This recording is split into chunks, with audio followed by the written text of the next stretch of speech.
नमस्कार मंडळी, गुहागरमध्ये आपल्या बंगल्याचे स्वप्न साकार करण्यासाठी शृंगारतळीहून आबलोली, गणपतीपुळे, रत्नागिरीच्या दिशेने जाणाऱ्या महामार्गालगत असलेल्या सहयोग उपक्रमात आता मोजकेच भूखंड उपलब्ध आहेत। प्रत्येक भूखंडापर्यंत डांबरी रस्ता, वीज, पाणी, चिरेबंदी भिंतीचे कुंपण व भक्कम लोखंडी प्रवेशद्वार अशा सुविधा आहेत। शासनमान्य आराखडा व स्वतंत्र सातबारा असल्याने आपण आपल्याला हवं तसं अगदी तळ मजला ते 2 मजल्यांपर्यंत बंगला किंवा कोकणी पद्धतीचे घर बांधू शकता।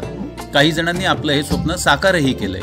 दैनंदिन गरजांसाठी चालत अंतरावर वेळंब बाजारपेठ व पुढे शृंगारतळी ही गुहागर तालुक्याची मोठी बाजारपेठही आहे। तर मग मंडळी, लवकरच पृथ्वी मार्केटिंगच्या घाटकोपर कार्यालयाला संपर्क करून निसर्गरम्य परिसरात सर्व सुविधांसह सज्ज असलेल्या व प्रवासासाठी सोयीचे असलेल्या सहयोगमध्ये गुहागरमधील आपलं हक्काचं घर नक्की करावं। धन्यवाद।